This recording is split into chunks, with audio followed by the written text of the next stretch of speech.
오늘 함께 나누실 하나님 말씀은 창세기 12장 1절부터 9절입니다. 잠깐 기도하겠습니다. 사랑하는 아버지, 오늘도 우리가 말씀을 묵상합니다. 주의 마음을, 주의 뜻을 헤아려 알게 하시고 주님이 원하시는 삶을 살 수 있도록 그 부르심 앞에 서도록 저희들을 붙잡아 주시옵소서. 의지하며 예수님의 이름으로 기도하옵나이다. 아멘. 청년들이 아니면은 많은 사람들이 가장 좋아하고 닮고 싶어하는 여성 멘토 중에 이름이 계속 거론됐던 분이 한 분이 있습니다. 한비아라고 하는 분이죠. 그분이 옛날에 지도 밖으로 행군하라라고 하는 책을 출간하고 나서 이제 나중에 인터뷰한 내용을 우리가 잠깐 들은 사람도 있을 텐데 그런 내용이 있었어요. 물론 우리가 알지만 한비아 씨는 이제 30 이후에 자기가 세계 일주를 하고 싶어서 직장을 과감히 버려두고 7년 동안 세계를 돌아보고 나서 나중에 중국 가서 중국어를 배우더니 긴급 구호단체 월드비전에서 또 일하다가 나중에는 구호단체 대장으로 또 섬기다가 또 시인이 넘어가지고 갑자기 그거를 내려놓고 또 미국으로 가가지고 미국에서 공부하고 있고 그런 어떤 계속해서 도전을 하는 사람인데 그분이 쓴 인터뷰 중에 이런 얘기가 있더라고요. 누군가 말할 것이다. 하고 싶은 일을 하려고 하는데 현실은 그렇지 않지 않냐고. 너무 힘들지 않냐. 맞다. 그건 선택일 수 있다.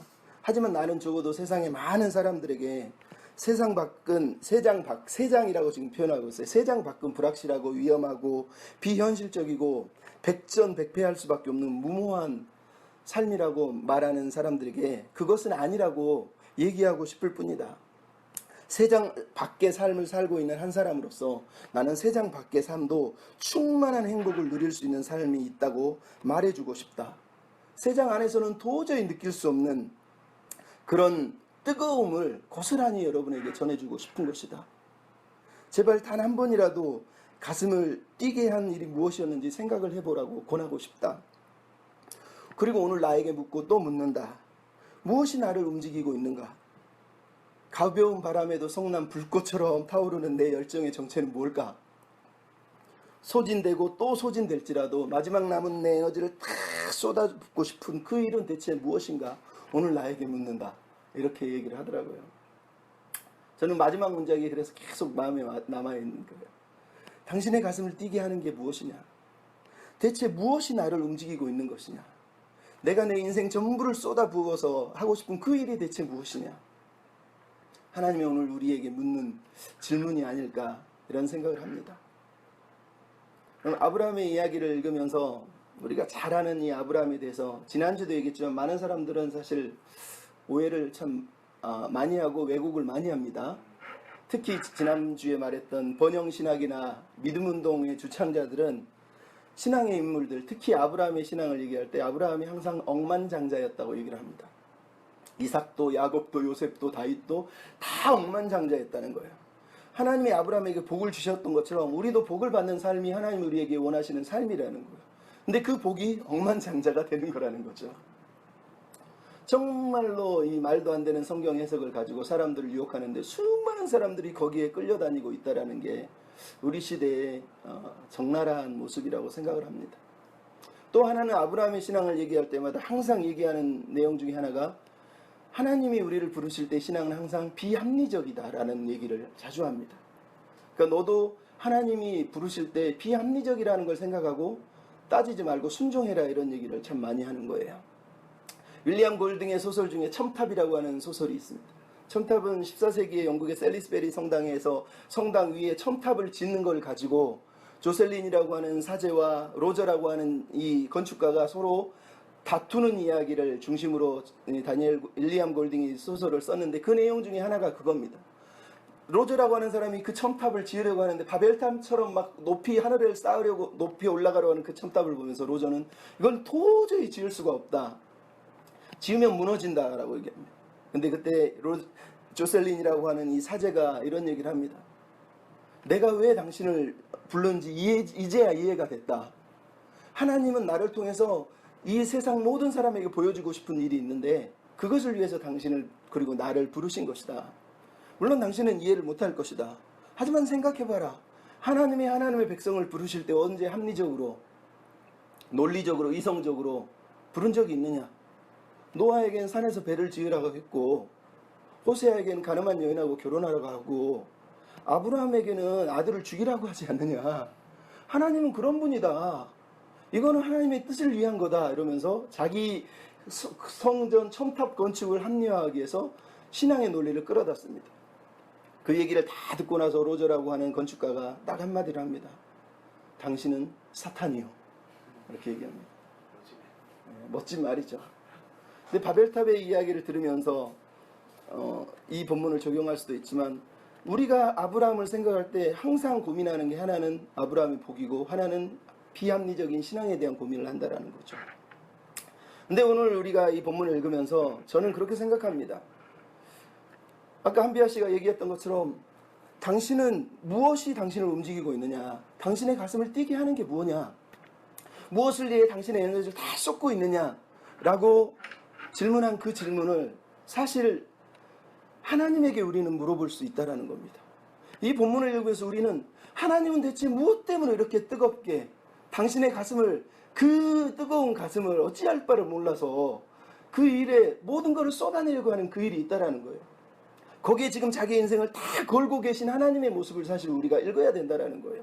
아브라함이라고 하는 사람이 대체 하나님을 어떻게 믿어서 어떻게 복을 받았느냐를 성경이 지금 말하려고 하는 것이 아니라 아브라함 한 사람의 인생의 이야기, 신앙의 이야기 얼마나 위대했는지 본받으라고 우리에게 들려주고 있는 것이 아니라 하나님이 태초에 만드신 그 세상, 그 선하고 보기에 좋았던 그 세상을 인간은 죄악으로 무너뜨렸고 바벨탑이라고 하는 총체적인 악의 모습을 통해서 여전히 하나님께 대항하고 하나님께 반역하고 있는 그 세상을 흩으신 이후에 하나님은 다시 자기가 원하시던 그 좋았던 세상, 보시기에 좋은 그 세상을 다시 만들고 싶어 하시고 또 나아가서 죄악으로 무너진 인류들을 다 다시 구속하고 싶어 하시는 그 하나님의 꿈이, 그 하나님의 뜨거운 가슴이, 그것이 지금 하나님의 마음을 움직이고 있고 그 하나님의 마음이 지금 아브라함이라고 하는 한 사람에게 향하고 있다는 걸 우리가 봐야 된다는 거죠.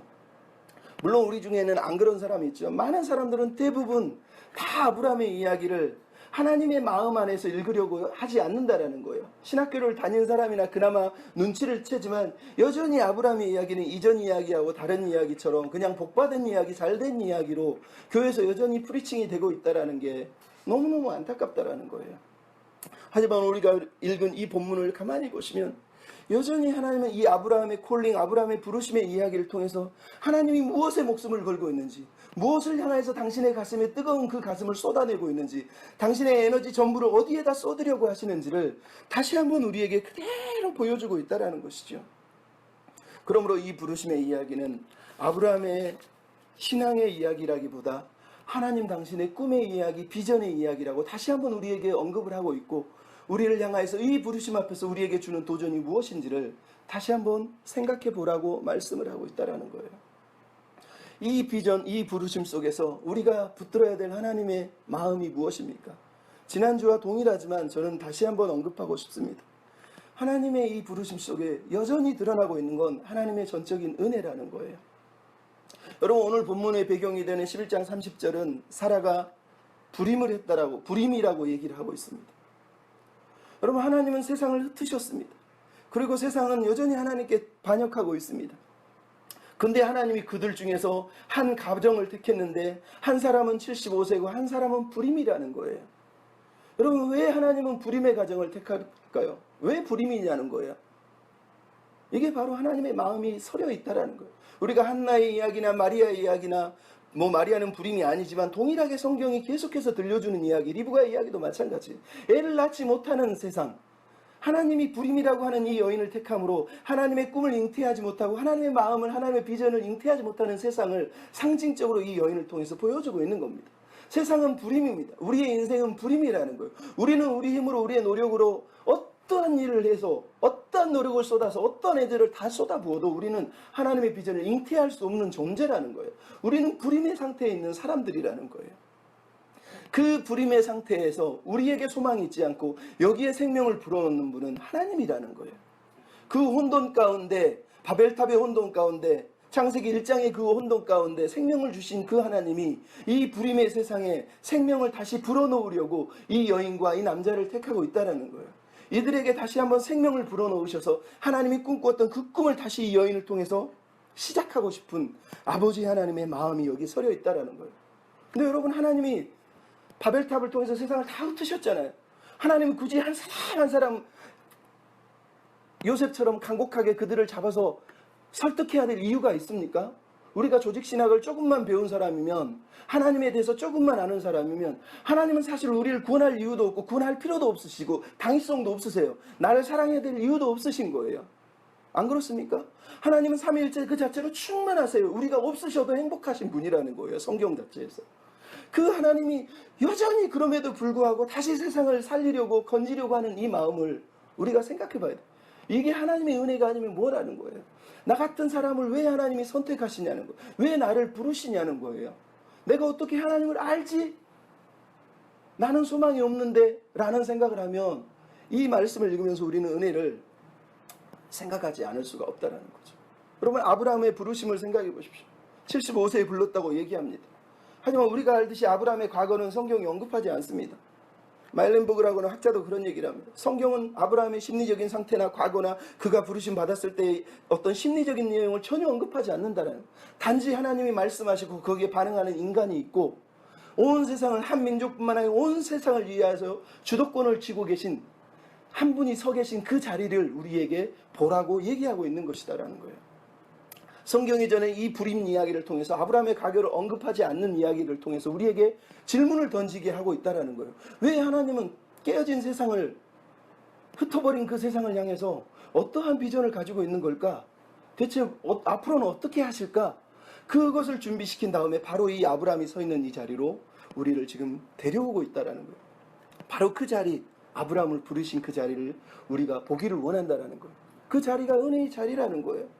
여러분, 아브라함에 대한 이야기가 성경에 한 서너 권 나옵니다. 그 중에 제일 중요한 게 요수아 24장하고 사도행전 7장에 보면 나옵니다. 특히 요수아 24장에서 우리가 아는 아브라함의 이야기는 그 아버지가 아버지의 아버지인 데라가 우상을 섬겼다, 우상들을 섬겼다라고 언급하고 있는 것 외에는 언급이 없어요. 뭐 지금도 많은 사람은 뭐 갈대아 우르와 하란에 뭐 아브라함이 우상 달신을 섬겼느냐 안 섬겼느냐 이런 거 가지고 논쟁하고 있지만, 성경은 그냥 어쨌든 아브라함을 부르기 전에 아브라함의 삶은 우상의 세계에 갇혀있는 그 존재라고 얘기를 하고 있어요. 거기에 대해서 언급을 안 해요. 그래서 유대인들은 탈무드라든가 주빌리라고 하는 책을 써가지고 어떤 내용을 첨가했냐면, 아브라함은 그 우상의 세상 속에서 신앙이 좋았을 거라는 거예요. 그래서 아브라함의 신앙을 성경이 언급하지 않는 내용을 채워놓았어요. 그 내용 중에 하나가 아브라함의 아버지가 우상을 섬기고 우상을 파는 장사꾼이었는데, 아버지가 어디 멀리 떠나면서 야 우상들 잘 돌봐라 그랬는데, 그때 동네 사람이 떡을 가져와가지고 아버지한테 떡 먹으라고 이웃집에서 줬다는 거죠. 근데 이때 아브라함이 잘 됐다 그러면서 떡을 우상단지 앞에 딱 놔두고 나서 우상을 다 때려 부쉈다는 거예요. 그리고 나서 아버지가 나중에 와서 야 이거 어떻게 된 거냐 물어보니까, 아버지 우상들이 떡을 줬더니 자기들끼리 먼저 먹으려고 싸우더니 이렇게 됐습니다 라고 얘기를 했다는 거예요. 그랬더니 우리 전사님이 옛날에 나한테 했던 비슷한 말을 합니다. 아버지가 야 무슨 우상이 살아있다고 그걸 서로 싸우고 죽이니? 라고 얘기를 했다라는 거예요. 참, 그러니까 아브라함의 신앙을 얼마나 미워하고 싶은 욕망이 유대인들에게 많았는지를 우리가 알 수 있죠. 근데 성경은 아브라함의 신앙에 대해서, 과거에 대해서 전혀 언급하지 않습니다. 이유는 딱 하나인 겁니다. 하나님이 아브라함을 선택한 그 사건 자체가 중요하다라는 거예요. 우상의 세계에서 건져내시고 불러내신 그 하나님의 부르심 자체가 이스라엘의, 아브라함뿐만 아니라 이스라엘이라고 하는 민족에게 주신, 그리고 우리를 향한 가장 중요한 언급이라는 거예요. 그걸 신명기 4장이나 8장에 얘기하잖아요. 하나님이 너희를 선택하신 이유를 살펴보라는 거예요. 너희들이 민족이 아름답거나 너희가 수요가 많거나 너희가 잘나서 부른 게 아니라는 거예요. 그냥 너희를 사랑해서 선택했다라고 언급하고 있는 겁니다. 그러니까 이 아브라함의 이야기를 읽으면서 우리는 다시 한번 아브라함의 선택 자체도 결국은 은혜라는 거예요.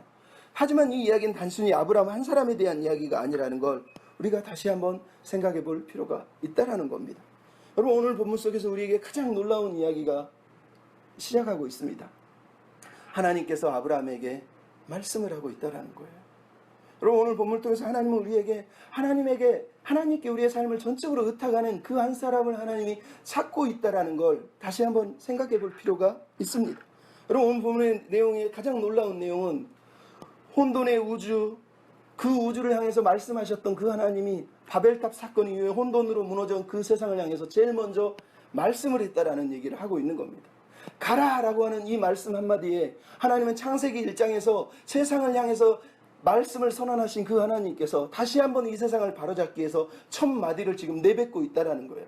그래서 학자들은 창세기 1장과 이 창세기 12장의 아브라함 1절의 이야기가 동일한 창조의 이야기라고 얘기를 하고 있다라는 거예요. 그냥 한 사람이 어떻게 하나님 잘 믿어가지고 순종해서 복을 받았다고 얘기하고 싶은 게 아니라 하나님이 여전히 당신의 꿈을 포기하지 않고 계시고 온 민족을 구원하기 위해서 온 세상을 다시 바로잡기 위해서 질서를 세우기 위해서 지금 한마디 말씀을 던지고 있다라는 거예요. 이 한마디 속에 하나님의 모든 비전과 모든 꿈이 다 들어있다라는 거예요. 가라라고 하는 이 단어 하나, 레크레카라고 하는 이 단어 한마디 속에 하나님 당신의 인생 전부가 들어있다라는 거예요. 제가 저번에 정현정 씨의 방문객을 얘기한 것처럼 한 사람이 오는 건 어마어마한 사건이다. 한 사람의 인생 전체가 오는 거라는 거예요. 근데 이 이야기 속에서 지금 아브라함 한 사람의 인생 이야기가 아니라 사실은 아브라함 한 사람을 향해서 말씀을 하신 그 언어 하나에 하나님 전체의 우리식으로 말하면 인간적으로 얘기하면 인생 이야기가 다 담겨 있는 거예요. 그 인생의 무게, 그 비전, 그 꿈을 다 담아가지고 아브라함에게 지금 이 말씀을 하고 있는 이 하나님의 말씀에 대한 이야기를 우리가 들어야 된다는 거예요. 여전히 세상은 하나님께 반응하지 않고 하나님의 축복을 받았음에도 하나님을 향해서 거역했던 그 세상에서 이제 하나님께 수용적이고 응답적인 한 사람의 모습을 통해서 하나님이 꿈꾸시는 세상이 여전히 응답하는 세상이라는 거예요. 여전히 하나님의 음성을 듣고 하나님 앞에 자기 인생을 거는 한 사람을 찾고 계시는 그 하나님의 마음을 우리에게 보라고 지금 얘기를 하고 있다는 거예요. 그래서 이 가라라고 한 단어 자체가 얼마나 중요한 단어인지를 우리가 다시 한번 생각해 볼 필요가 있다는 거죠. 여러분 이 단어 속에 가라라고 말하면서 던지는 이 단어 속에 너는 이라고 하는 단어를 5번이나 언급하면서 히브리 원문에는 5번이에요. 언급하면서 아브라함이 포기해야 될 내용을 지금 다 언급하고 있잖아요. 우리가 알지만 아브라함에게 포기하라고 요구하신 내용, 떠나라고 얘기하신 내용들이 결국은 아브라함의 삶을 형성했던 모든 종교적이고 정치적이고 사회적인 환경과 안전과 삶의 토대들, 근본적인 것들을 다 내려놓으라고 사실은 말씀하는 거예요. 그죠?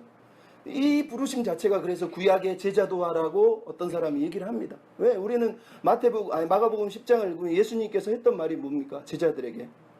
주님, 우리가 당신을 따르면서 모든 걸 다 버렸는데요. 그랬더니 예수님이 하셨던 말씀이 이거잖아요.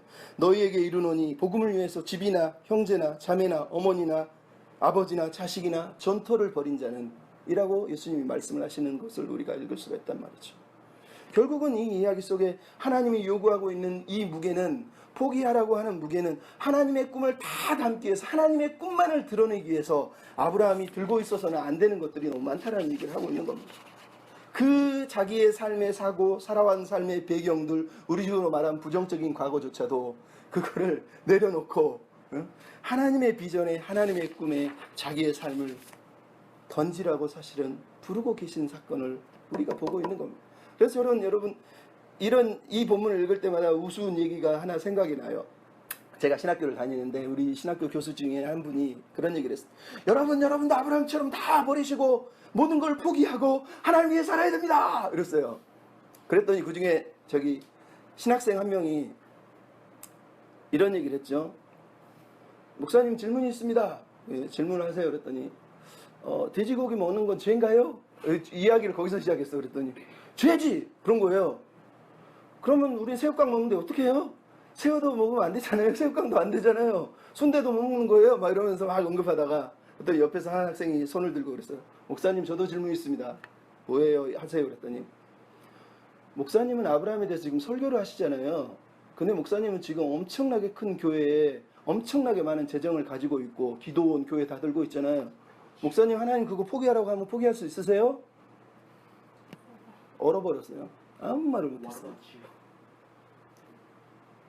만약 이 시대 교회를 향해서 이렇게 물어보면 난리가 날 겁니다.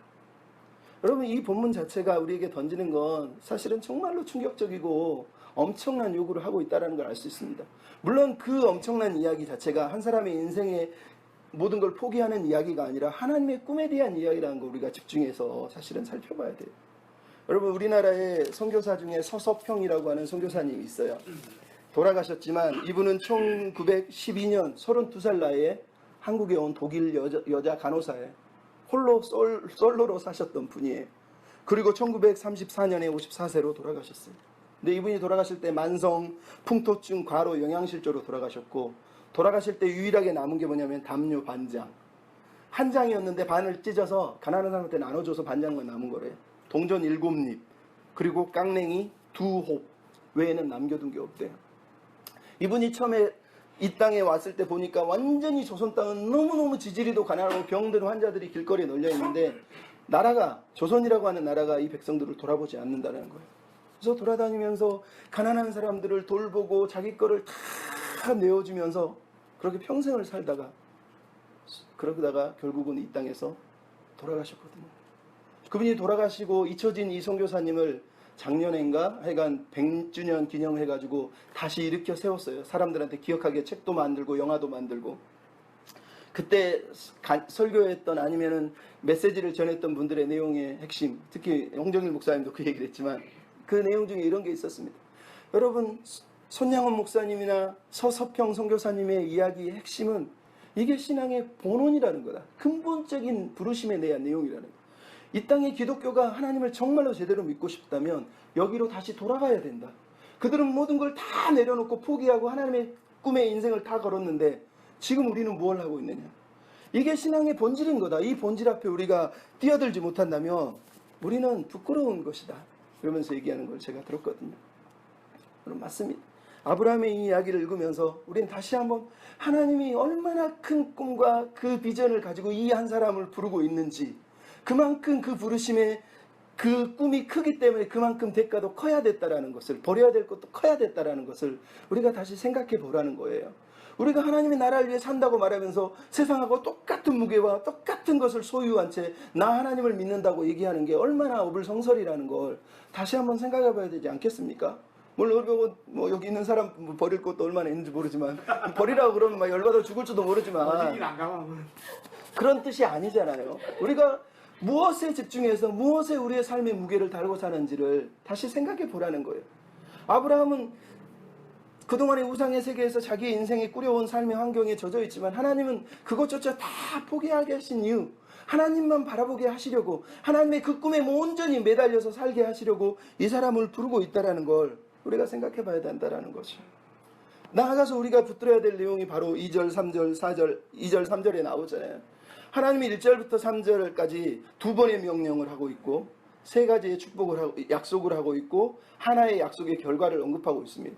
물론 우리가 쉽게 얘기할 때 세 가지 약속은 자손, 땅, 민족이지만, 축복이지만 여기에 있는 축복의 내용들 보면 민족, 복, 이름 이렇게 돼 있는 거예요. 근데 여러분, 이거는 사실 중요하다고 생각하지 않고 중요한 건 하나님이 아브라함을 부르면서 복을 주겠다고 말씀하시면서 했던 약속 중에 하나가 큰 민족을 이룬 거라는 겁니다. 근데 여러분, 저도 사실은 이 부분에 대해서 생각을 많이 안 했는데 여러분이 이미 생각했는데 제가 수준이 낮아서 생각을 최근에 한 건데, 여러분, 하나님이 아브라함을 부르면서 했던 말이 내가 너를 큰 민족으로 만들겠다고 얘기를 했다라는 거예요. 근데 이 민족이라는 단어가 히브리어가 고이예요. 고임이라고 할 때, 민족들 얘기할 때 그 고이란 말이죠. 원래 하나님의 백성을 총칭해서 부를 때 언제나 백성을 암이라고 부릅니다. 내 백성이란 뜻이에요. 암이라고 하는 단어는 신앙적인 어떤 구심력, 신앙적인 공동체를 말하는 겁니다. 근데 지금 하나님은 아브라함에게 내가 너를 암으로 부른다고 말하는 게 아니라 큰 고이, 큰 나라로 만들겠다고 얘기를 하고 있다는 거예요. 이 말씀이 무척 저는 중요하다고 생각을 하는 거예요. 물론 학자들도 여기에 대해서 집중해서 언급하고 있지만 왜 하나님이 아브라함을 통해서 큰 나라를 만들겠다고 말해요? 왜 이 나라냐는 거예요. 나라라는 말 자체는 정치적인 세력을 말해요. 나라가 얘기하는 게 뭐예요? 영토와 주권, 땅이 있어야 돼, 국민이 있어야 되는 거잖아요. 지금 이 이야기 속에 주권은 하나님이 들고 계신 거예요. 결국은 아브라함에게 하나님이 만들고 싶은 나라는 아브라함의 나라를 얘기하는 게 아니라 하나님 지금 하나님 당신의 나라를 다시 아브라함을 통해서 시작하겠다는 얘기를 하는 거예요. 하나님 아버지의 나라가 지금 이 아브라함 속에서 잉태되고 있다는 걸 지금 우리에게 다시 한번 언급하고 있다는 거예요. 구약에서부터 하나님이 창세기부터 꿈꾸셨던 그 나라가 인간에 의해서 계속 무너지는 그 나라가 지금 한 사람 응답하고 순종하고 있는 이 한 사람을 통해서 하나님의 나라가 다시 잉태되고 있다는 걸 우리가 볼 수 있단 말이죠. 그래서 이 큰 민족을 만들겠다고 하신 하나님이 창세기 18장 18절 19절에 뭐라 그러죠? 내가 너를 아브라함은 강대한 나라가 돼서 천하 만민이 그로 인해서 복을 받게 해야 되겠다. 내가 그를 택한 이와 그 자식과 권속들에게 여호와의 도를 지켜서 공의와 정의를 행해서 내가 여호와께서 그를 택하셨고 말한 걸 이룬 걸 알게 하겠다라고 이렇게 말씀하신 장면을 우리가 읽게 돼요. 그러니까 하나님이 아브라함에게 큰 민족을 만들겠다는 이 말은 하나님이 꿈꾸시는 나라를 아브라함을 통해서 지금 시작하셨다는 얘기입니다. 그리고 그 완성을 우리가 예수님을 통해서 다시 한번 보는 거지만 하나님의 꿈속에서는 여전히 아브라함 한 사람이 얼마나 위대한 나라, 얼마나 풍성한 영광을 받을 나라를 누릴 것인가를 말하고 있는 것이 아니라 하나님 당신이 꿈꾸는 그 나라를 이 한 사람 안에 지금 집어넣어서 잉태시키고 있는 겁니다. 이 한 사람이 품고 있는 건 하나님 아버지의 나라예요. 그 나라. 그 나라를 위해서 그 사람의 이름을 크게 하는 겁니다. 이 이름이 유명한 이름이 아니라 하나님이 이름을 바꾸시거나 이름을 짓는 게 언제나 무슨 얘기입니까? 그 사람을 향한 꿈과 계획을 그 존재를 향한 비전들을 그대로 집어넣겠다는 게 그 이름의 뜻이잖아요. 너에게 큰 이름을 만들겠다고 말씀하신 거 아브라함을 아브라함으로 바꾸신 이유가 그거잖아요.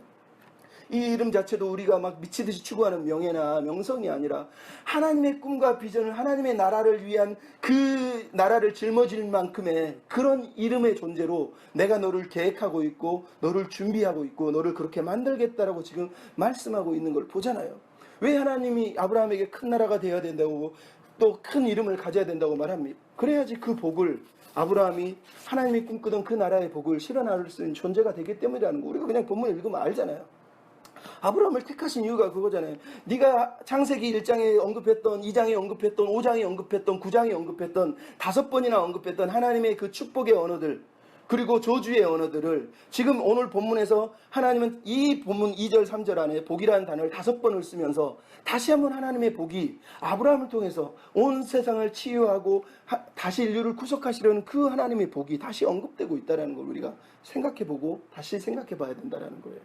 하나님이 원하셨던 그 나라 질서롭고 정의롭고 샬롬의 풍성함의 안전함으로 안식을 누릴 수 있는 그 나라가 이 땅에 흩어져 있는 사람들에게 한 사람 한 사람에게 다시 임하기를 하나님이 꿈꾸고 있는 거고 그 꿈을 다시 실현하기 위해서 하나님의 전략은 한 사람이었다라는 거예요. 한 사람이었다라는 거죠. 우리가 알지만 예수님도 한 분이신 거고 오늘도 우리를 한 사람만 부르신 이유가 바로 거기에 있지 않습니까? 그 꿈을 이루기 위해서 아브라함에게 주신 두 번째 명령이 뭡니까? 너는 복이 되어라라는 거예요. 복이 되라는 겁니다. 이거는 명령형으로 되어 있기 때문에 아브라함에게 요구하고 있는 하나님의 마음의 꿈이지만 아브라함이 되어야 될 존재예요. 의무이기도 하다라는 거예요. 하나님은 아브라함에게 복이 되는 존재로 만들 것이지만 아브라함 또한 내가 하나님의 복을 실현하는 복이 되는 존재로 살겠습니다라고 하는 다짐과 결단을 가지고 이 본문을 이 말씀을 사실은 받았어야 했다라는 거고 성경은 아브라함이 그렇게 했다라는 것을 사실은 그 이유로 계속해서 언급하고 있다라는 거죠. 여러분 우리가 알지만 이 말씀 속에서 우리는 복의 근원이라는 단어를 설교 들으면서 많이 들었잖아요. 이 필립이 안시도 그런 얘기를 했지만 아브라함에게 얘기하신 복의 근원이라는 단어는 수조가 아니라 수도관이 되라는 뜻이다. 물을 담아서 복을 혼자 저장해 놓고 나는 복이야 나는 복 받았어 하면서 자기 혼자 복을 누리는 존재를 얘기하는 게 아니라 하나님의 꿈을 하나님이 주신 허락하신 복들을 사람들에게 유통하고 나누어주고 그들이 누리게 하기 위해서 택했다고 얘기하는 겁니다. 그러니까 우리가 교회를 다니면서 우리는 똑같은 생각을 하지만 많은 교회를 다니면 목회자들은 그런 생각을 안 하는 사람이 사실 많아요. 축복을 받는다는 뜻이 뭐야? 내가 더 잘 믿어서 남보다 더 신앙이 뛰어나고 하나님 나를 더 사랑해서 내가 더 많이 누리는 걸 축복이라고 말한단 말이죠. 근데 성경은 항상 복을 얘기할 때 창세기 1장도 마찬가지고 오늘 본문도 마찬가지. 그 복은 아직 받은 게 아니지만 그 복이 완성됐을 때는 그 복을 다른 사람에게 다른 이들에게 다 나누어준 상태를 말하는 거예요. 그래서 모두가 골고루 평안하게 모두가 행복하게 하나님의 질서와 안전 속에 살아가고 있는 그 모습 그것을 성경이 복이라고 말하고 있다는 걸 교회가 다시 한번 또 붙들어야 된다는 겁니다. 여러분 오늘 본문 속에 모든 민족이 복을 받기 위해서 너는 복이 된다고 사실은 말씀을 하고 있는 거거든요. 모든 민족이라고 하는 이 단어가 미시파라고 하는 히브리어 단어입니다. 이 모든 민족은 창세기 10장에 나오는 하나님이 흩으셨던 70민족을 얘기할 때 그 민족을 미시파라고 말하는 거예요. 즉 오늘 본문 속에 우리가 다 알지만 하나님께서 이 바벨탑을 통해서 흩으신 그 모든 민족들에게 아브라함에게 꿈꾸셨던, 품어주셨던, 심으셨던 그 하나님의 꿈이, 하나님의 비전이, 하나님의 복이 그 70민족 모두에게, 즉 전세계 모든 인류에게 흘러가기를 하나님이 요구하시고 원하셔서 아브라함을 택했다고 다시 한번 언급을 하고 있다는 거죠. 그러면 여러분, 우리는 수조가 아니라 수도관이 돼야 된다고 너무너무 당연하게 듣고 있지만 사실은 우리가 그렇게 사는가는 생각을 해봐야 됩니다. 물론 우리가 그렇다고 해서 엄청나게 위대한 일을 할 수 있다는 건 아니에요. 우리 좀 이따가 다시 아브라함의 이야기를 마지막 후반부를 살펴보면 알겠지만 하나님이 아브라함의 복이 되라고 말했다고 해서 아브라함이 무슨 뭐 엄청나게 선교사의 비전과 꿈을 가지고 막 사람들을 변화시키기에 뛰어갔다고 얘기하나요? 전혀 그러지 않습니다. 그 복을 품고 그 하나님의 비전을 품고 그 비전의 담지자가 되어서 하나님이 원하시는 땅에, 하나님이 기대하신 땅에 서는 그게 하나님의 마음이었다고 오늘 본문이 시작을 하고 있다는 걸 기억할 필요가 있다는 거죠. 여러분, 미국의 LA 다저스에 전설적인 야구 선수가 한 명 있습니다. 1919년 하여간 20세기 초에 미국이 한참 인종차별로 난리가 나서 흑인들은 운동이라는 경기장에 뛸 수가 없었던 그 시절에 LA 다저스의 전신인 브루클린 다저스에 등번호 41번을 단 선수 한 명이 있었어요. 잭 로빈슨이라고 하는 사람입니다. 제키 로빈슨이라고 그래요. 근데 이 사람은 흑인이었기 때문에 야구를 너무 잘하는데 야구를 할 수가 없었어요. 야구를 하고 싶은데 미국인 백인들만 하는 경기에 이 사람이 들어오는 거를 백인들이 원하지 않았어요. 그래서 이 사람이 야구장에 들어오면 계란을 던지고 침을 뱉고 욕을 하고 너무너무 모욕적인 사건이 일어나서 경기를 제대로 치르지도 못하고 항상 락커룸으로 돌아오는. 근데 그때 이 사람에게 감독이 찰스 디킨스의 예수님의 생애라는 책을 딱 주면서 이렇게 얘기합니다. 네가 이 모욕과 이 어려움들을 참아내면 너를 통해서 놀라운 일이 일어날 수 있다. 네가 복이 될 수가 있다. 이런 의미의 말을 하면서 예수님의 생애를 줍니다. 근데 제키 로빈슨이 예수님의 생애를 읽으면서 내가 흑인들을 위해서 이 수모를 참고 다시 견뎌야 되겠다. 그리고 경기장으로 들어갑니다. 그리고 나서 놀라운 일이 벌어지는데 이 선수가 얼마나 야구를 잘하는지 침 뱉고 계란을 던지고 욕했던 사람들이 다 돌아서서 나중에 박수를 치고 환호를 합니다. 그리고 LA 다저스의 전설적인 야구 선수가 된 거예요. 이 사람 한 사람이 그 수모를 참고 흑인 선수, 모든 종목상 최초의 흑인 선수로 등장해서 그 장벽을 뛰어넘는 그 순간, 그때부터 흑인들이 야구를 하고 농구를 하고 축구를 하고 배구를 하는 자리로 뛰어들어가게 된 거예요. 우리가 아는 위대한 마이클 조던 같은 사람도 결국은 이 한 사람이 그 수모를 뚫고 자기가 복이 되겠다고 하는 의미의 통로를 만들어냈기 때문에, 수도관이 됐기 때문에 그 수도관이 열리자마자 수많은 사람들이 이 경기장 안으로 들어올 수 있는 길을 열어줬단 말이죠. 그게 바로 제키 로빈슨이. 그래서 지금은 LA 다저스뿐만 아니라 그 당시 다저스뿐만 아니라 모든 구단이 42번을 영구 결번으로 만들고 이 사람의 위대한 선수라고 그러면서 추앙하게 됩니다. 그래서 영화도 42 넘버 42라고 하는 영화가 나와 있어요. 여러분, 이 사람의 이야기가 아브라함의 이야기인 겁니다. 우리의 이야기인 겁니다. 물론 우리가 뭐 제키 로빈스처럼 뭐 엄청난 자리에서 엄청나게 위대한 일을 하라고 얘기하는 건 아니죠. 하나님이 원하는 건 하나님이 우리에게 심으시고 보내신 그 자리에서 우리가 아버지의 꿈을 가진 사람으로 수도관이 되기 위해서 어떻게 내가 수도관 역할을 할까, 어떻게 통로가 될까 하면서 고민하기를 하나님이 요구하시지 않겠습니까? 물론 우리처럼 작은 교회는 작은 교회라는 뭐 이유 때문에 고민도 되고 염려도 되고 갈등도 되고 많이 있지만 우리만의 방식으로 또 고민하고 있지 않습니까? 교회가 그런 마음으로 이 아버지의 마음을 붙든다면 하나님이 얼마나 기뻐하겠습니까? 나가서 오늘 본문을 통해서 저는 이런 얘기를 하고 싶습니다. 하나님께서 오늘 본문을 통해서 아브라함이 이 하나님의 꿈과 이 하나님의 비전을 다 듣고 순종했다고 얘기를 하고 있다라는 겁니다. 여러분, 아브라함의 이야기 속에서 아브라함의 이야기 창세기 12장 1절은 가라라고 얘기하지만 4절은 아브라함이 갔다고 얘기하고 있습니다. 더 놀라운 이야기는 창세기 12장 1절에 나오는 레크레카라고 하는 히브리어 단어가 구약성경에 딱 2번 등장하는데 그게 창세기 22장 2절 3절에 나온 가라라고 하는 명령이 다시 나옵니다. 즉 아브라함의 처음 신앙에 가라라고 하는 명령을 아브라함은 마지막 아들을 죽여야 되는 그 신앙의 자리에서 하나님이 다시 던지는 걸 우리가 듣게 돼요. 즉 아브라함에게 하나님이 명령한 사건은 단순하게 내가 순종할 수 있는 이야기를 하고 있었던 게 아니라는 걸 다시 여러분 생각해 봐야 되고, 하지만 아브라함의 인생 전체를 끌고 가는 이야기는 가라라는 명령이었다네. 그 안에서 아브라함은 의심도 했고 고민도 했고 다퉜고 아파했고 갈등을 했지만, 그럼에도 불구하고 아브라함의 전체를 끌고 가는 두 이야기는 가라라고 했고, 한 번은 모든 걸 버리고 갔고 한 번은 아들까지 버리기 위해서 갔다고 성경이 말을 하고 있다는 거예요. 이게 아브라함을 향해서 하나님의 꿈을 아브라함이 어떻게 지금 실행해 가고 있는가를 보게 되는 거예요.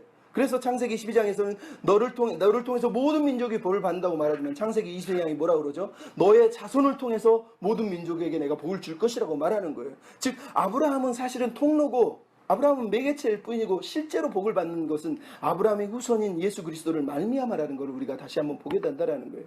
중요한 건 바로 이 아브라함이 이 하나님의 명령을 순종하기 위해서 정말로 엄청난 싸움을 했다라는 걸 우리가 기억할 필요가 있다라는 거예요. 왜요? 아브라함이 오늘 본문 속에서 아브라함이 말씀을 따랐고라고 되어 있지만 히브리어는 아브라함이 갔다 말씀을 이런 식으로 사실은 원문이 시작을 하고 있어요. 근데 이 아브라함이 갔다라고 하는 이 단어 자체가 무슨 얘기냐면 그냥 정처 없이 그냥 하나님이 가라고 그러니까 갔다는 얘기를 하고 있는 거예요. 하나님이 뭐 어디로 가라 어디로 갔다 이렇게 하는가, 아브라함이 가라고 그러니까 그냥 갔다라고 사실은 표현을 하고 있다라는 얘기를 하고 있어요. 그러니까 아브라함은 지금 하나님의 명령을 듣고 그냥 가고 있는 겁니다. 근데 그 땅에 누가 있다고요? 가나안 민족이 살고 있었다라는 거예요. 여러분 아브라함에게 하나님이 축복한 내용 중에 뭐냐? 너를 축복하는 축복하지만 저주하는 자는 저주한다고 얘기를 했다는 거예요. 즉 이들 단어들을 보면 아브라함이 지금 희생하고 있는, 뭐 희생이라고 표현하는 게 맞는지 모르지만 이 희생에는 엄청난 반대와 어려움이 있다는 걸 성경 자체도 이미 상정을 하고 있다는 거예요. 근데 아브라함이 그 어려움과 위기들을, 그 아픔들을 다 받아들인 채 순종하고 있다는 겁니다. 하지만 이 이야기를 제가 들린 이유는 아브라함의 믿음이 완벽했다고 말하는 게 아니라 아브라함은 그 길을 걸어가면서 성숙을 위한 길, 자라가는 하나님의 꿈을 잉태하기 위해서 성장하고 자라가는 그 길에 지금 들어서고 있다는 얘기를 하고 있는 겁니다. 신앙이란 그런 거라는 거예요. 물론 우리가 아브라함의 말씀을 딱 보면 4절 얘기 보면 아브라함은 정말로 말 한마디 안 하고 순종하고 가고 있는 게 맞습니다. 하지만 그럼에도 불구하고 성경은 이 이야기를 통해서 아브라함이 순종했다는 걸 강조하고 있는 건 맞지만 순종의 길이 쉽다고 말하는 게 아니라는 거예요. 우리가 하나님을 믿지만 뭐 하나님을 믿는데 너 이렇게 해 그런다고 그래서 순종하게 되나요? 그게 그렇게 쉬운 길이냐는 거예요. 그렇게 쉬운 길은 아니라는 거예요. 하지만 중요한 건 아브라함에게 다가오신 하나님이 우리에게 다가오실 때도 늘 똑같다라는 거예요. 어떻게 똑같다라는 겁니다. 항상 하나님은 우리에게 가라고 말씀하신다라는 거예요. 움직이라고 말씀하신다라는 거예요. 근데 우리는 항상 떠나기가 싫고 안주하고 싶고 그 자리에 있고 싶은 게 우리의 존재 아닙니까? 그게 우리의 마음이라는 거예요. 한비아 씨가 최근에 쓴 책 중에 그건 사랑이었네라고 하는 책이 나왔었어요. 그 책에 보면 이런 얘기를 하고 있어요. 자기가 지금 51살이 돼가지고 대학교 가서 또 공부를 하면서 살아가는 이유를 이렇게 언급합니다. 나의 하나님은 늘 이런 식이었다. 그게 무슨 얘기예요? 이렇게 얘기합니다. 어느 분야에서 인정받고 안정되기 시작하면 전혀 다른 길을 보여주시고 그 길로 또 가라고 하신다. 국제 홍보 회사에 다니고 분야에서 슬슬 두각을 나타내고 승진을 코앞에 뒀는데 하나님이 세계 오지로 가라고 하신다. 세계 오지를 다 다니고 중국을 갔더니 월드비전으로 가라고 하신다. 거기서 인정받으니까 하나님이 또 공부하라고 가라고 하신다. 이번에는 내가 기꺼이 순종할 거다. 이번에는 또 나를 어디로 가라고 하시는지. 그분은 늘 이렇게 나를 주기적으로 거친 광야로 보내고 거기에서 나를 성장시키고 성숙시키고 계시다. 자기의 표현을 이렇게 하고 있어요. 한비아 씨가 얼마나 믿음이 대단한지는 그가 쓴 책을 읽어보면 알 수가 있지만 중요한 건 하나님이 우리를 부르시는 자리가 그렇게 간단한 자리가 아니라는 거. 순종이라는 건 기계처럼 너 가 그랬더니 예! 하면서 기쁘게 갔다는 뜻이 아니에요. 그 길도 어려웠고 그 과정도 힘들었지만 그럼에도 아브라함은 순종의 사람으로 순종했고 창세기 22장에는 그 어려운 아들까지 버리라는 그 자리에서도 여전히 힘들었지만 순종했다는 얘기를 하고 있는 거고, 우리가 하나님의 꿈을 나르고 하나님의 비전을 나르는 길이 그렇게 쉬운 길이 아니라, 그렇게 쉬웠으면 저 많은 교회들이 왜 저렇게 살겠습니까? 하나님의 꿈을 무시하고 자기 영광을 왜 살겠냐고요. 하나님의 꿈, 하나님의 비전을 붙들고 사는 인생은 간단한 게 아닙니다. 그렇게 쉬운 게 아니라는 거죠. 근데 아브라함은 그럼에도 순종해서 갔고 우리도 그렇게 가야 된다라고 오늘 본문은 사실 우리에게 말씀하고 있지 않느냐는 거예요. 마지막으로 우리가 보는 건 당연한 얘기지만 아브라함이 가서 제일 먼저 한 일이 제단을 쌓았다는 얘기입니다. 여러분 재밌는 건 이 본문 속에 등장하는 것이 7절, 8절 뭐 6절, 7절, 8절에 나오지만 그곳에서 거기서 제단을 쌓았다는 얘기를 하고 있어요. 거기서 여호와의 이름을 불렀다고 얘기하고 있어요. 근데 여러분 바벨탑 사건을 생각해 보시면 제가 얘기했지만 바벨탑 사건에서 제일 중요한 단어가 샴, 거기거든요. 거기서 3번을 언급하면서 거기서 그들이 바벨탑을 쌓고 거기서 그들이 하나님을 대항한 겁니다. 근데 오늘 보면 아브라함은 하나님이 가라고 하신 그 땅, 보여주신 땅이 어딘지 모르지만 그 땅에 가다 보니까 가나안 땅에 도착한 거예요. 그리고 마므레 상수리 나무 아래 섰는데 하나님이 거기서 나타나셔서 이 땅을 주겠다고 말하는 그 자리에서 그곳에서 예배를 하고 또 베델과 아이로 옮겨서 거기서 예배를 하고 그리고 점점 남방으로 옮겨갔다고 얘기를 하고 있어요. 그리고 또 거기서 우리는 제단을 쌓는 아브라함을 보게 된다라는 거예요. 즉 이 본문을 읽으면서 우리는 다시 한번 아브라함이 얼마나 신실하고 경건한 예배자였는가를 묵상하는 것이 아니라 얼마나 아브라함이 하나님의 비전에 충실하게 하나님의 비전에 합당하게 지금 그 꿈을 이어나르고 있는지를 다시 생각해 봐야 된다는 거예요. 왜? 저번에도 말씀드렸지만 바벨탑 사건은 말 그대로 하나님의 꿈을 대적한 사람들의 이야기고 그들이 그곳에서 하나님께 대적해서 자기 이름을 내던 이야기지만 이 본문은 하나님의 꿈, 하나님의 에덴 비전, 에덴 성전의 비전을 따라서 에덴의 그 하나님을 예배하는 그 자리가 확장돼서 가는 곳마다 예배의 제단이 세워지고 가는 곳마다 우상이 무너지고 가는 곳마다 하나님을 예배하는 사람들, 예배하지 않는 땅, 찬양하지 않는 그 땅에서 하나님을 예배하기를 하나님이 요구하시고 원하셨다라는 걸 우리가 보게 되잖아요. 근데 인간은 셋 이후에 하나님의 이름을 부르지 않고 예배하지 않잖아요. 물론 노아도 제단을 쌓고 예배하고 있지만 결국은 아브라함의 이 행위 자체가 한 사람의 경건만을 얘기하고 있는 것이 아니라 다시 한번 우리는 창세기 처음 장부터 이어지고 있는 하나님의 꿈의 이야기를 듣고 있는 거란 말이죠. 거기서 성전을 쌓고 거기서 제단을 쌓고 거기서 예배를 하면서 하나님의 이름을 부르고 있잖아요. 아무도 믿지 않는 그 땅에서 하나님을 고백하고 있는 겁니다. 하나님을 인정하고 있는 겁니다. 난 당신의 약속을 믿습니다. 난 당신을 신뢰합니다. 아무리 어려워도 나는 포기하지 않겠습니다. 라고 선언하면서 공적으로 하나님을 사실은 선언하고 있는 이야기라는 걸 기억할 필요가 있습니다. 우리가 알지만 마므레 상수리라고 하는 단어가 그 당시 고대 가나안 사람들은 거기서 가르침의 나무라고 그래. 가르침의 상수리라고 해서 거기서 신접하고 거기서 우상들에게 음식을 놓고 제사를 드렸던 그 자리란 말이죠. 그 우상의 자리를 바벨탑과 같은 그 우상의 자리를 깨뜨리고 거기서 지금 아브라함이 예배를 드리고 있다는 거예요. 그래서 아브라함은 하나님의 비전을 붙들고 살아가고 있는 존재라는 걸 우리가 다시 한번 생각해 볼 필요가 있습니다. 요즘 최근에 교회론에서 제일 부각되는 단어가 선교적 교회론이라고 합니다. 선교적 교회론의 핵심은 하나님은 선교하는 하나님이고 하나님의 꿈은 선교다고 얘기합니다. 교회의 존재 이유를 선교라고 언급합니다. 근데 여러분 오늘 본문을 읽으면서 우리는 하나님이 얼마나 선교에 대해서 기대를 많이 가지고 선교에 목숨을 걸고 있는지를 볼 수가 있어요. 하지만 오늘 선교를 읽으면서 우리가 느끼는 겁니다. 선교의 핵심이 뭡니까?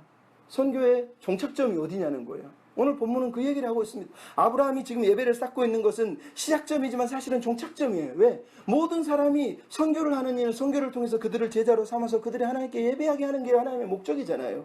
에덴 성전이 계속 번져가야 되는 이유는 모든 사람들이 구원을 받는다는 게 뭐예요? 그들이 다 구원받으면 끝나냐고요. 그 구원받은 사람들이 유리 바다 위에서 하나님 앞에서 예배하며 그분을 찬양하는 게 성경이 말하고 있는 선교의 목적이라는 걸 우리가 이 본문을 통해서 다시 한번 읽을 수가 있잖아요. 하나님이 출애굽 시대에 이스라엘 백성을 구원하시면서 구원의 이유가 뭐라고 그래요? 아버지께 하나님께 제사하러 가기 위해서. 구원받아서 건너가서 뭐 했습니까? 선교했습니까? 아니요. 거기서 성막을 짓고 하나님께 예배하는 방식을 배우고 그리고 열방을 위한 존재로 준비되는 게 하나님의 목적이었다는 걸 우리가 알 수 있단 말이죠. 오늘 본문에서 제가 처음에도 얘기했지만 아브라함이 그 가나안 땅에 가서 야 하나님의 비전은 열방을 변화시키고 열방을 구원하는 거야 그러면서 막 가나안 사람들 쫓아다니면서 예수 믿으세요 하나님 믿으세요 이랬다고 돼 있나요? 아니요. 한 사람에게도 전도하지 않습니다. 그냥 거기서 제단을 쌓고 자기가 만난 하나님께 예배하고 있는 걸 보고 있는 거예요.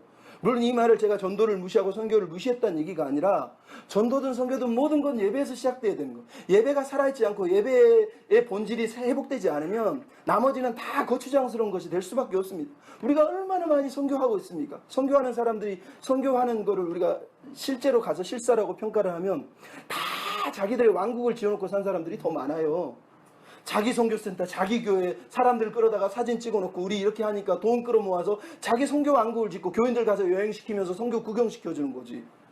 안 그렇습니까? 예배가 회복되고 살아있는 예배가 된다면 그쪽으로 그 땅에 가서 그 건물 짓지 않아도 지금 한국 안에서 하나님을 안 믿는 사람들이 얼마나 많습니까? 거기 가서 예수 믿으라고 말하지 않아도 내가 오늘 아브라함처럼 나는 하나님을 예배합니다라고 여호와의 이름을 부르면서 그 자리에서 예배를 하고 살고 있다면 직장에서, 가정에서, 학교에서 내가 하나님의 여호와 이름을 부르는 존재라는 것을 삶으로 보여주고 있다면 전도하지 않아도 얘기하지 않아도 그게 선교가 되는 거고 그게 하나님의 마음이 증거되는 것 아니냐는 거예요.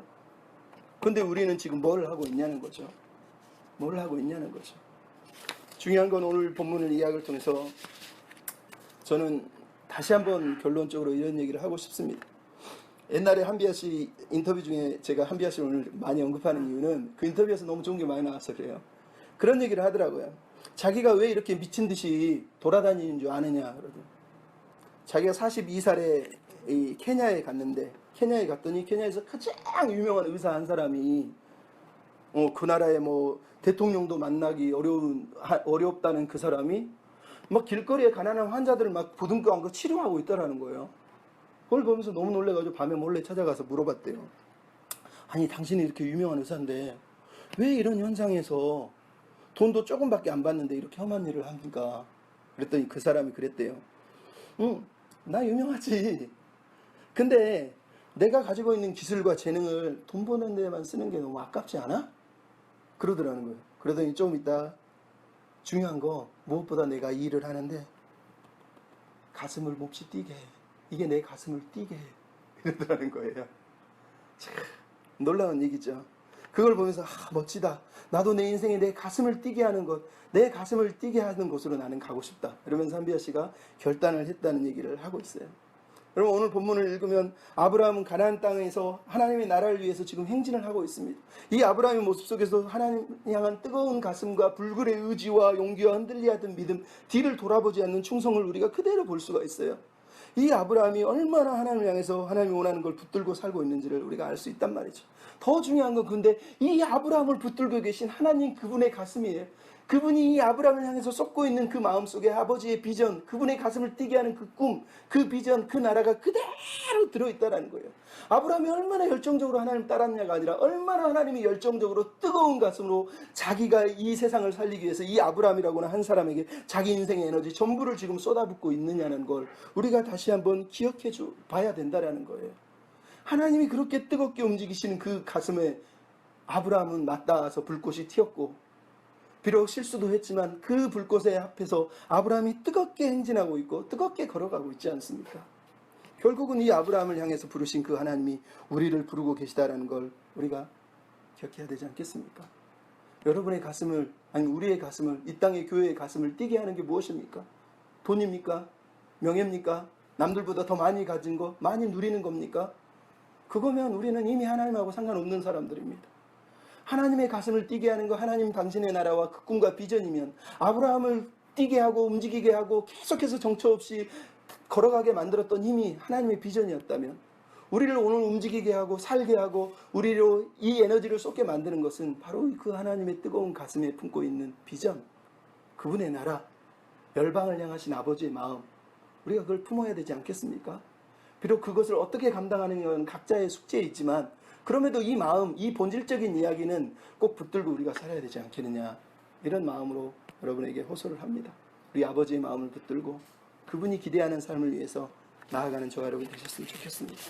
아멘. 아버지의 마음 같이 찬양하시고 말씀을 생각하시면서 말씀은 많이 나눴지만 중요한 건 하나님 아버지의 마음을 나도 붙들고 살게 해주십시오. 내가 전도사였을 때, 신학교를 공부했을 때 그 열정을 나는 가지고 있는가 돌아보면 참 부끄럽습니다. 근데 우리가 많은 사람들이 그러지 않을까 생각해요. 하나님 나도 아버지의 마음을 가지고 나아가게 해주십시오.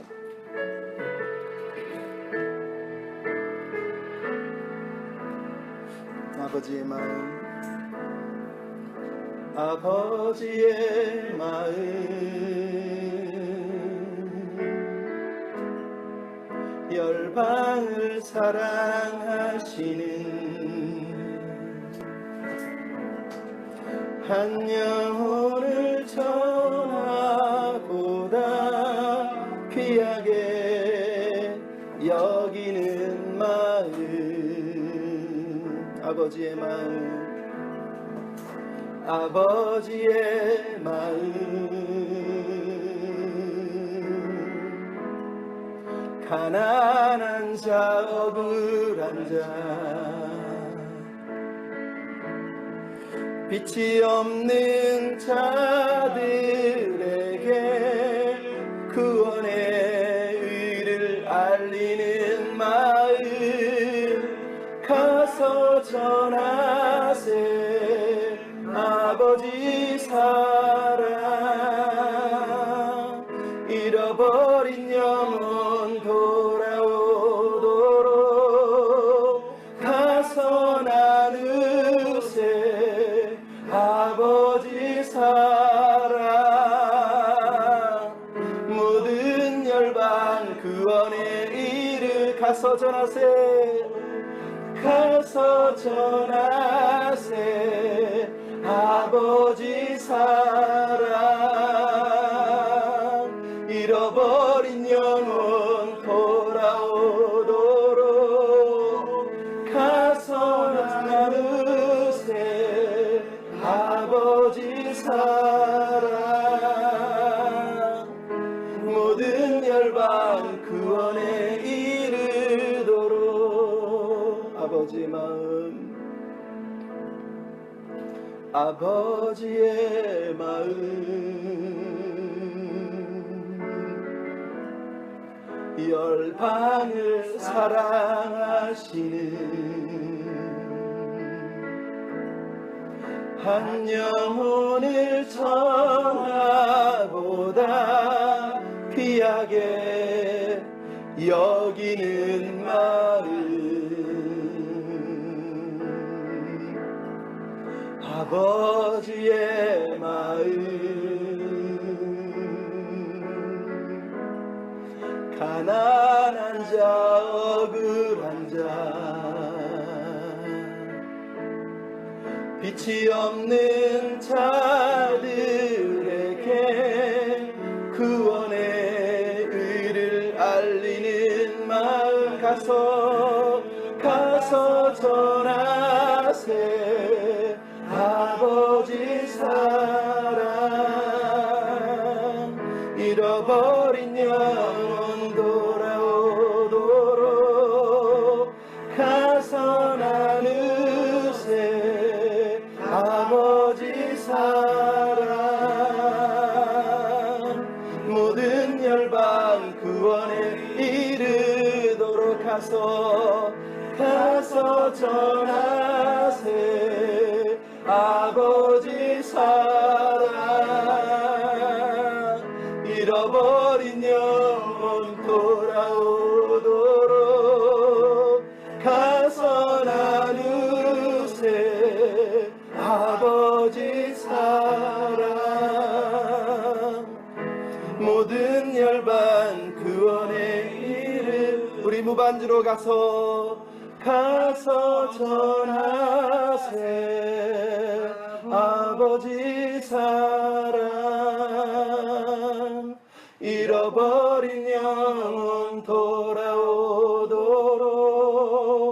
가서 나누세 아버지 사랑